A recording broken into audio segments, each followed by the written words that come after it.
Asante sana. Sit down, please. His Excellency, President Ruto, President of the Republic of Kenya, who invited us, the Right Honorable Raila Odinga,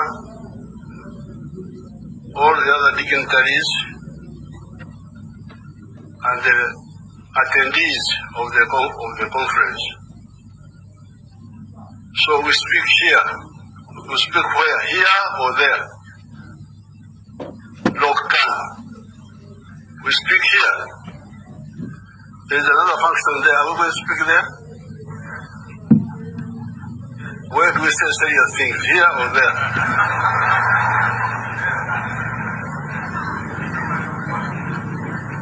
The other one is a football match or something. In a football match, you may not say too many things. So, first of all,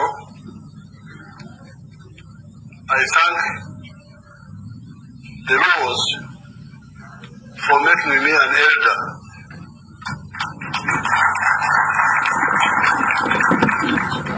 In the community. I think this is an honor for the people of Uganda.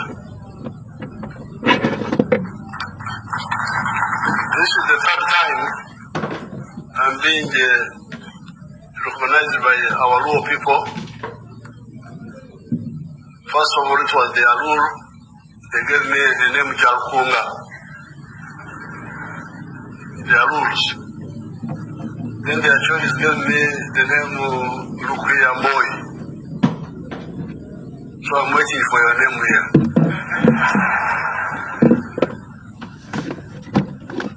Secondly,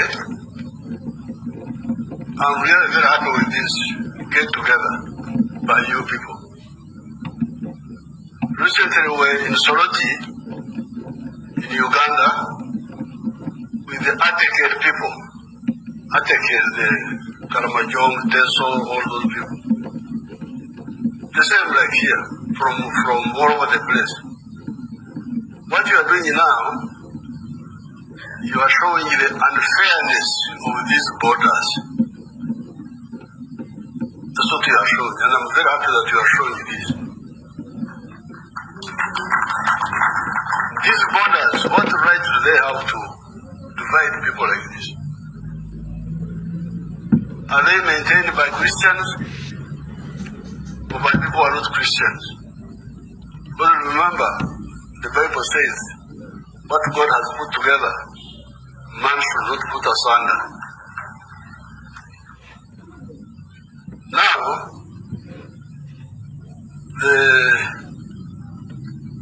by 1900, that's why I was asking where I should speak here or there. But I can speak here because it's smaller, and you are the elite.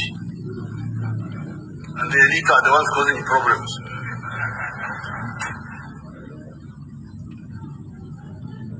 By 1900, the whole of Africa had been colonized. And this one had followed 600 years of slave trade. This was a big humiliation for Africa. The chiefs tried to fight, but they could not manage. But in 1912, a new group of people, educated people, started the African National Congress of South Africa. That was the beginning of the modern resistance by the African people. Now, when they started the resistance, they had 4 historical missions. Mission number 1, chase the foreigners, get independence, get Uhuru. But mission number 2, create prosperity for the African people. Prosperity.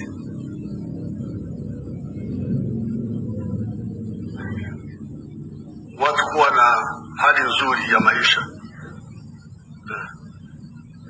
That was the second historical issue. The third one, strategic security.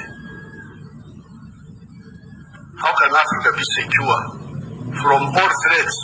Because, you know, we had really survived to Nusurika because other people who were colonized are no longer there. If you go to America, you don't find American people there.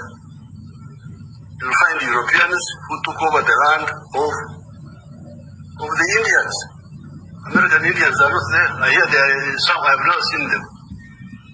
That the remnants of them are in reserves. If you go to Australia, the land is no longer owned by the people who are of that area. It is owned by other people. Even here, you people, in the 1950s, in the school, I was reading of the White Highlands in Kenya. Hii Kenya ilikuwa karibu kwenda.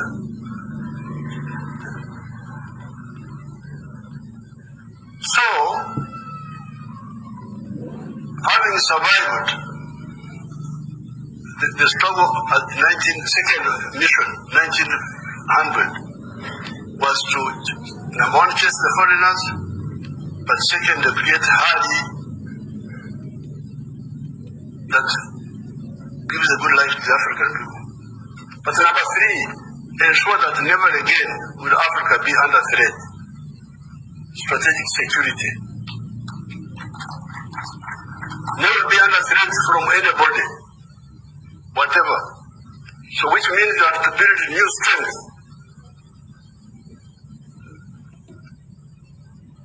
I will speak about the Ramogi later on if I remember.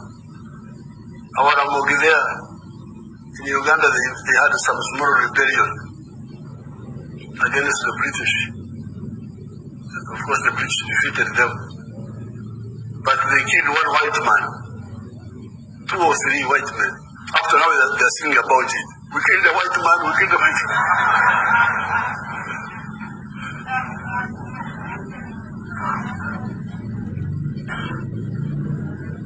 And the attorneys here, attorneys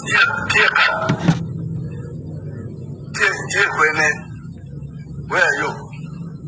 Some attorneys. They are outside there. But that sort of strength of spears and sword is not what we need now. We need strength which can defend us from all threats, including people who are operating from the moon. Some people go to the moon, and for us we are here. They are looking at us from there as if we are small insects, and they can spray things on us we don't even know, and we are just here. Defense forces, what are you defending? You don't even know what is in the sky. So, number 3, strategic security. But mission number 4 was using the undugu which exists to do the other 3. Number 1, independence. Number 2, prosperity. Number 3, strategic security. How do you achieve this? Use the undugu which is already existing. If there are Jaruos in Congo, in Uganda, in South Sudan, in Ethiopia, in Kenya, in Tanzania, why don't you use that? Why don't you use it to bring these countries together? If there are Bantus in all these places, why don't you use them to bring people together? They take care. This is Karamojong and all that. They have been killing one another all the time. I'm the one who came to save them. Simply stop killing one another. The Karamojong, the Turkanas, the what? Killing, confusion. What are you fighting for? They are fighting for cows. They don't know how to look after cows. They are killing them. They say they are looking after them. So, beginning to use this approach of getting the people together. I am very happy. Where I heard what the professor was saying, that you played football, you wrestled and so on. But I wish you had added one political item. Not two, not three. The one of political federation. If you had added it does hide a political what is it? For me, I think if you talk of culture, you cannot avoid that one. The political federation of East Africa. What will the federation solve? The federation will deal with the issue of prosperity. How do you get prosperity? I always ask those people, where does prosperity come from? Can you get prosperity from begging Americans for money? Can you get prosperity from what? How are you going to get prosperity? Prosperity, ustawi wa jamii, comes from producing a good or a service. Each family or each company producing a product. Bidhaa au huduma. Producing a good or a service and selling it. Now, once you talk of selling, then you are talking of soko. So if you talk of soko, of market, the question is the tribal market of the Jaru enough? No. That's where Kenya is superior to Jaruos only. That's why in Uganda, in our movement, we say patriotism. Principle number one of our movement is patriotism. Love Uganda fatherland. Why? Because Uganda is better than the Banyankole. Banyankole is my tribe. In Uganda, I sell more milk, more beef, more bananas than I sell the Banyankole. So if somebody comes and tells me, we Banyankole, I say, Shetani kwenda. Kwa sababu siani yangu ni Uganda. Siani yangu ambayo inanisaidia kuishi vizuri ni Uganda. They are the ones who are buying my milk. They are the ones who are buying my beef. They are the ones buying my bananas. If you come to Victoria, I've got a very nice house there. But that house is from Uganda more than from my tribe. So that's why we say, for prosperity, number one, love Uganda, love Kenya, love Tanzania. But secondly, Uganda is not enough. Soko ya Uganda haitoshi. That's how we talk of our second principle is Pan-Africanism. Love Africa. Why? Because you need it. You need it for your prosperity. And principle number three of our movement is socio-economic transformation. Changing the culture, becoming the modern people. I don't have time to explain all that. And then, strategic security. The Americans are talking of four-dimensional superiority. That they want to be superior on land, superior in the air, superior at sea, and superior in space. Have capacity to suppress anybody using those four dimensions. For us, we are just sitting here. We don't even know what's happening even in the ocean, we don't know. Tunaishia pale Mombasa. What's happening deep in the ocean, hatuna macho ya kuangalia huko. We don't know what is happening on the moon. The Americans have been to the moon. The Russians have been there. The Chinese have been there. The Indians have gone now. For us, we are here. Such fight, this is really very worrying. So that's why when His Excellency Ruto invited me to come, I can't miss Christmas, just eating meat. I said, I'm coming. If East Africans have got together, I'm coming to warn them that if you don't wake up, don't say that the elders didn't tell you. So, the four historical missions, we achieved one. We achieved independence. After independence, there was a problem of arriving. Uhuru, watu walikuwa wamefika kwenye vyeo. We call that arrivism. Power, magari, nini, kwenda Ulaya. Nani? Integration was forgotten.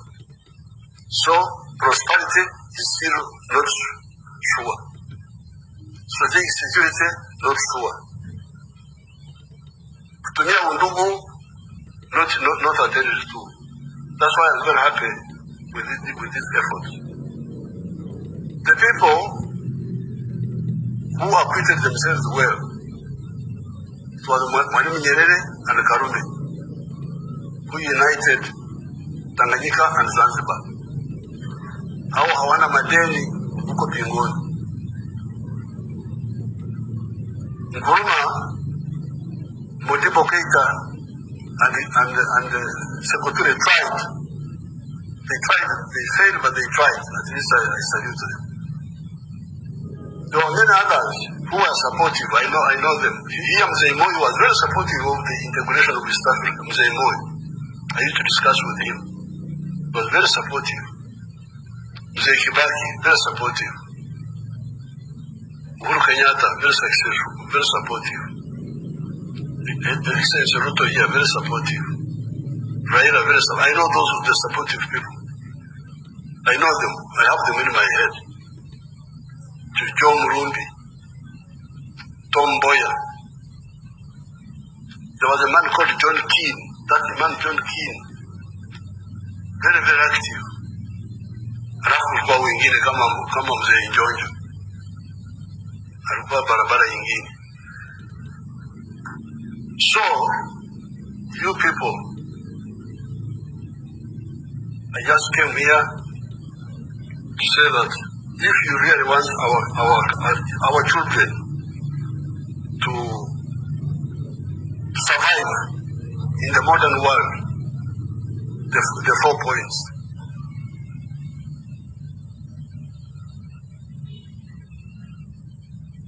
The 4 points. Prosperity, strategic security, using Undugu. And in order to achieve this, we achieve it through integration. So I'm very glad that you came.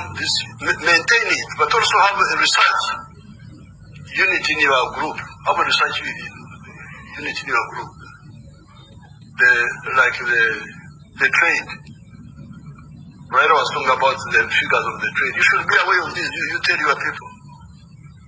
So because I've come here, and I have got a gift. I got a gift of the skin dress, and my drums I have gone, and the spear I have gone with them. But I'm also going to give you my own gifts. Picture zangu. I don't know the constituencies. My pictures. Open them up, not just quickly.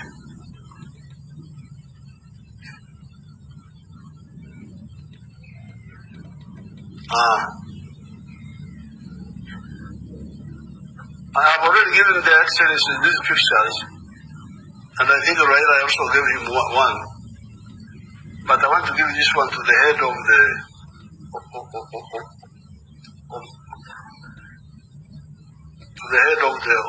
Luo. Who is the head?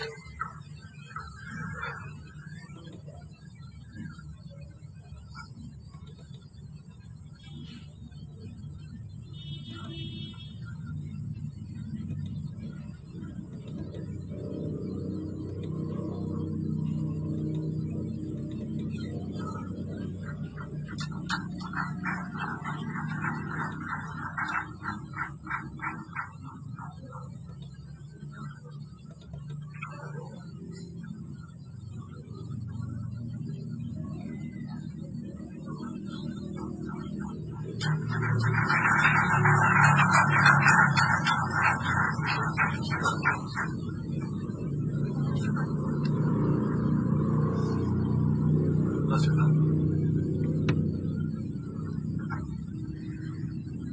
this picture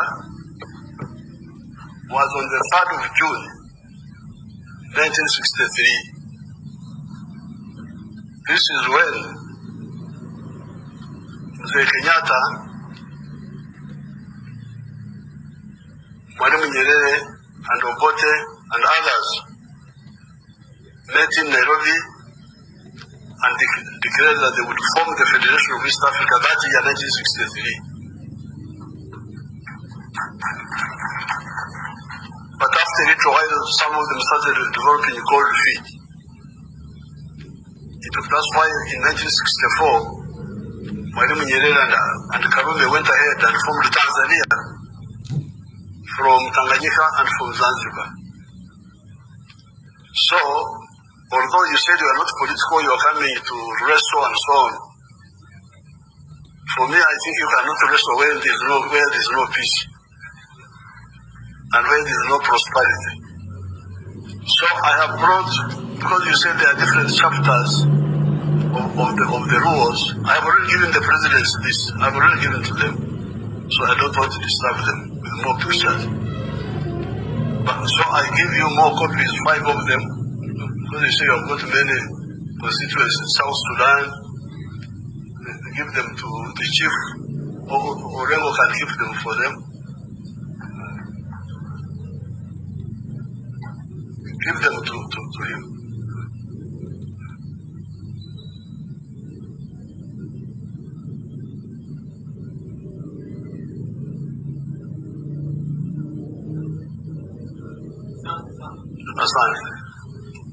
Now, finally, we are supporting the candidature of Raila for the chairmanship of the African Union. But the real powerful, he will help us to do some mobilization and some, we call it what? Brainstorming. But the real power is with us here. We who are in charge of these states. We are the ones who can say we move and we move. For him, he can talk. He's like a preacher. He's like John the Baptist.